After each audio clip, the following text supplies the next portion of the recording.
अच्छा सुनो, सब्सक्राइब करते वक्त ना घंटी बजा देना ताकि जब मैं ऑनलाइन आऊँ तो तुम्हारे फोन की भी नमस्कार दोस्तों।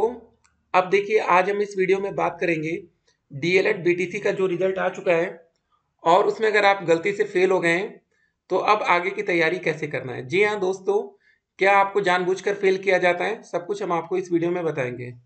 कुछ बच्चों का सवाल आ रहा था कि क्या सर दोबारा कॉपी चेक होगी, ऐसा कुछ होने वाला है क्या? तो उसकी भी अपडेट हम आपके सामने रखेंगे। फर्स्ट सेकेंड थर्ड और फोर्थ सेमेस्टर परीक्षा डेट शीट 2024 की अपडेट को देखेंगे। बैक पेपर कब होगा? लाखों छात्र फेल, परेशान आपको बिल्कुल नहीं होना है, ठीक है ना। लाखों बच्चे फेल हैं तो इसलिए बिल्कुल परेशान मत होइएगा। जो आपका रिजल्ट है सब कुछ हम आज इस वीडियो में डिटेल में एनालिसिस करेंगे, रिजल्ट को लेकर कि हुआ क्या, आखिर इतने ज़्यादा बच्चे फेल कैसे हो जाते हैं, ठीक है। तो कोई बच्चा पास होता है, देखिए एक बात याद रखिएगा, ये बैक पेपर का रिजल्ट हम आपके सामने इसलिए रख रहे हैं ताकि आप मोटिवेट हो सकें। अगर आपकी बैक लगी है तो बैक पेपर देकर आप परीक्षा को पास भी कर सकते हैं। ऐसा नहीं कि बैक लग गई तो सब खत्म, ऐसा कुछ भी नहीं है, ठीक है। तो यहाँ पर प्रथम सेमेस्टर देख सकते हैं परीक्षा डेट शीट, द्वितीय सेमेस्टर कुछ बच्चे नए आ रहे हैं और चतुर्थ सेमेस्टर। सेकेंड सेमेस्टर में टोटल आपके 7 सब्जेक्ट होंगे, फोर्थ में आपके टोटल 8 सब्जेक्ट होंगे, ठीक है। सेकेंड सेमेस्टर में आपका 550 नंबर का प्रैक्टिकल हो जाएगा, 250 नंबर का, ठीक है, आपकी लिखित परीक्षा होगी। टोटल 800 नंबर इधर भी रहेगा। और वही फोर्थ सेमेस्टर में 275 नंबर की लिखित परीक्षा, 525 नंबर का प्रैक्टिकल, टोटल 800 नंबर इधर भी रहेगा, ठीक है। तो इसको आपको ध्यान में रखना है और इसमें किसी भी प्रकार से कोई गलती आपको नहीं करना है। तो अब यहाँ पर हम लोग समझेंगे कि आखिर आपके बैक क्यों लगती है। काफ़ी बच्चे काफ़ी ज़्यादा विषय में फेल हैं जिस वजह से उनकी सेमेस्टर बैक भी हो गई है। तो आपको डीमोटिवेट नहीं होना। जैसे आप यहाँ पर देखिए 20 नंबर, 8 नंबर, 4 नंबर, 3 विषय में लगातार बैक, ठीक है, और बाकी सभी सब्जेक्ट क्लियर हैं। तो इसको बैड किस्मत कह सकते हैं, खराब किस्मत कह सकते हैं। जो कि 20 नंबर ही अगर 25 होता तो कम से कम सेमेस्टर बैक से छात्र बच सकते थे। तो कुछ बच्चे सेमेस्टर बैक लगे, कुछ बच्चों की बैक लगी। देखिए जो बच्चे एक विषय या दो विषय में फेल हैं सब्जेक्ट में, उनके लिए तो कोई दिक्कत नहीं आने वाली, वो अपना सेकेंड सेमेस्टर का एग्जाम दे सकते हैं। लेकिन जो बच्चे 3 विषय या 3 से अधिक विषय में फेल है, 3+, तो उनको भी अपना फर्स्ट सेमेस्टर का एग्जाम री एग्जाम पूरा देना पड़ेगा। आपको सभी विषयों का एग्जाम देना पड़ेगा। आप जरा ये समझते हैं कि क्या आपको जानबूझकर फेल किया जाता है? जरा एक बात को ध्यान दीजिएगा अपने मन में। आप जब एग्जाम दे के आए होंगे प्रथम सेमेस्टर का, आपके सामने ये 8 सब्जेक्ट, ठीक है। कुछ बच्चों का कहना सर ये था कि हमारा कंप्यूटर का पेपर बहुत खराब गया था लेकिन उसमें नंबर अच्छे आते हैं, और विज्ञान का पेपर अच्छा गया तो उसमें नंबर कम आते हैं। ऐसा आपके साथ हुआ होगा, ठीक है, रियल में होगा। हम इस बच्चे की बात नहीं कर रहे, हम हर एक बच्चे की बात कर रहे हैं। तो ऐसा क्यों होता है? जिसमें आपका पेपर खराब होता है उसमें नंबर आपको ज़्यादा मिल जाते हैं, और जो पेपर आपका अच्छा होता है उसमें आप फेल हो जाते हैं, ठीक है। तो इसका मतलब है कहीं ना कोई कमी है, कहीं ना कहीं कोई गलती कर रहा है, या जानबूझकर कोई ऐसा काम कर रहा है ताकि आप फेल हो, ताकि आप दोबारा पैसा दें। आपको बता दें, पास कराने के नाम पर आपसे बहुत लोग पाँच पाँच पाँच हज़ार रुपये की मांग कर रहे होंगे कि 5,000 रुपये दो, पास हो जाओ। तो कोई तो है ना इसमें। अगर कोई आपको पास करा सकता है तो सिंपल सी बात है, कोई ना कोई एक ऐसी कड़ी बनी हुई है जहां से इलीगल वे में कोई बच्चा पास भी हो सकता है और कोई बच्चा फेल भी होगा। देखिए जब तक आप फेल नहीं होंगे तब तक आप पैसा कैसे देंगे? सिंपल सी बात समझ लीजिए। तो कहीं ना कहीं तो कुछ हो रहा है।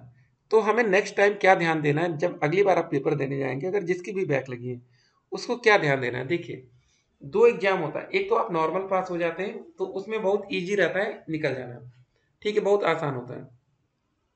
लेकिन अभी आप स्क्रूटनी का फॉर्म भरेंगे, ठीक है, स्क्रूटनी का, तो आपके मन में एक सवाल होगा कि क्या उसमें हम पास हो सकते हैं क्या स्क्रूटनी करके या कुछ भी। तो देखिए ये इतना आसान नहीं होगा स्क्रूटनी में, ठीक है। क्योंकि उसमें जब स्क्रूटनी की कॉपी रीचेक होती है तो उसमें होता क्या है, उसमें सिर्फ आपके नंबर के काउंटिंग्स होती है।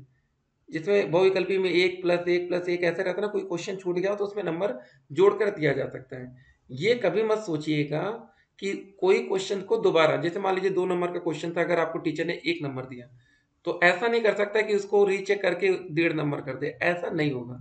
ऐसा होगा तो आप 11 को 12 कर सकते हैं, ऐसा नहीं होता है, ठीक, रियल बात आपको बता रहे हैं। मैक्सिमम टाइम ये होता है 2 नंबर से 12 पहुंच जाता है, क्योंकि 12 नंबर देना था टीचर को, गलती से उसने 2 दे दिया, एक तो मिट गया, तो 12 हो गया। लेकिन 11 को 12 करना आसान नहीं होगा, 11 को 21 करना ईजी होगा, समझ लीजिए, ठीक है ना। क्यों? गलती से नंबर चढ़ाता है। तो अभी देखेंगे जब आपका स्कूटनी का रिजल्ट आएगा तो मैक्सिमम ऐसे ही केसेस वहाँ पर मिलते हैं। और काफ़ी ज़्यादा टीचर भी रीचेक करते हैं कि भैया कोई बच्चा फेल होता है ना तो उसके नंबर 2-3 बार खुद ही जोड़ लेते हैं, क्योंकि आगे उनको दिक्कत होती है। तो काफ़ी ज़्यादा बच्चे फेल हुए। प्रथम सेमेस्टर में 71,000 बच्चे तो डायरेक्ट ही फेल होते हैं 2023 बैच में, 71,691, जो कि एक बहुत बड़ी संख्या होती है। तो अभी आपको डीमोटिवेट बिल्कुल भी नहीं होना है। बैक लग गई है कोई दिक्कत नहीं है, ठीक है, बैक लगी है उसको सही किया जाएगा। फर्स्ट सेमेस्टर के सारे सब्जेक्ट आपको ध्यान में रखने हैं, ठीक है। आगे तैयारी आपको और बेहतर करनी है ताकि बैक की कोई गुंजाइश ना होने पाए। तो यहाँ पर देख सकते हैं चतुर्थ सेमेस्टर ये सारे सब, ठीक है। तो अच्छे से अब आपको पढ़ना है, तैयारी करनी है ताकि नेक्स्ट टाइम आप एक अच्छा स्कोर वहाँ कर पाएँ। परीक्षा पास करने का रामबाण तरीका क्या है?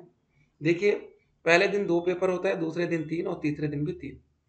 तो आप हमेशा ध्यान रखिए जो सब्जेक्ट आपका कमज़ोर है, देखिए मैथ, पीएनपी की जो सबसे बड़ी लापरवाही है ना, इनका पेपर आउट होता है कि नहीं भगवान जाने, लेकिन जो ये पेपर पहले 1 घंटे का आपको टाइम देते थे, बीच में ब्रेक देते थे ताकि बच्चे रिवीजन कर सकें, वो इन्होंने ख़त्म किया है, ठीक है। अगर इनको ऐसा करना, देखिए पहले तो इनको जो एग्ज़ाम का इनका पैटर्न है, इनको पर डे एक एग्ज़ाम कराना चाहिए। बाल विकास का पेपर पहले दिन, शिक्षण अधिगम दूसरे दिन, ऐसे कराना चाहिए ना। एक दिन में एक एग्ज़ाम हो जाए, देख लीजिएगा आप, जो 70,000 बच्चे फेल है ना, वो 7,000 में संख्या आ जाएगी, ठीक है। ऑटोमेटिक 90% अपने आप क्लियर कर जाएंगे।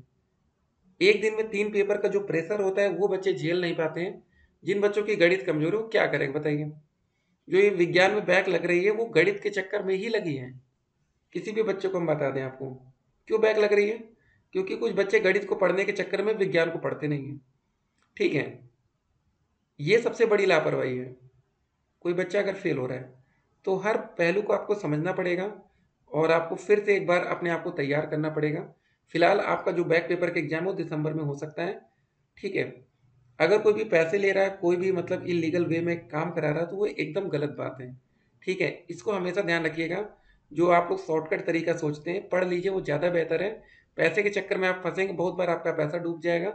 और 90% यही होता है कि ऑटोमेटिक ही आप पास होते हैं और आपको लगता है कि हमारा जुगाड़ सेट हो गया, ठीक है। आप कोई भी ब्रोकर को अगर आप 10 बच्चों का पैसा देंगे तो 10 के 10 बच्चों की गारंटी वो कभी नहीं लेगा। उसका रीजन क्या है? हम कह रहे हैं आप खुद ही किसी बच्चे से 10 का पैसा ले लीजिएगा, 5-6 बच्चे अपने आप पास हो जाएंगे, आपको लगेगा अरे वाह जादू हो गया, और आपकी अच्छी खासी कमाई हो जाएगी, ठीक है। बाकी जिनका नहीं पास हो उनको पैसे, क्योंकि होता क्या है, आपको लगता है मैथ में फेल हो जाएंगे, आप मैथ में ऑटोमेटिक पास हो जाते हैं, ठीक है। यही होता है। तो इसको आप हमेशा ध्यान में रखिएगा कि क्या खेल चलता है, आप इस खेल से सावधान रहिए, ठीक है।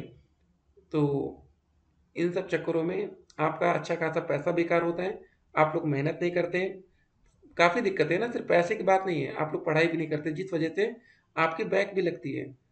तो ध्यान रखेंगे, अच्छे से पढ़ेंगे ताकि पेपर में आप एक अच्छा स्कोर कर पाएँ, अच्छे से और आगे बढ़ें, ठीक है। बाकी जो भी अपडेट्स आएगी, अपडेट हम आप तक पहुँचाएँगे। सोशल मीडिया की तमाम अफ़वाहों से आपको बच के रहना है। बाकी मोबाइल में रिजल्ट कैसे डाउनलोड करना है, कमेंट बॉक्स में लिंक दिया गया, वहाँ से देख सकते हैं। परीक्षा की नई तारीख दिसंबर में होगी। स्कूटनी के लिए आवेदन अब किसी भी समय शुरू हो जाएगा, उसकी नोटिस आएगी। फिलहाल जो बच्चे फेल हुए हैं, डीमोटिवेट बिल्कुल मत होइए, ठीक है। और डीएलएड सब कुछ नहीं है, इसको भी ध्यान रखना। बाकी कुछ और भी आप साइड में देख लीजिएगा, जिन बच्चों की बैक 3 में लगी है वो कोई और एक अल्टरनेट कोर्स की तरफ जाएंगे। मिलते हैं एक और वीडियो में, तब तक के लिए स्टे कनेक्टेड। आपका दिन शुभ हो।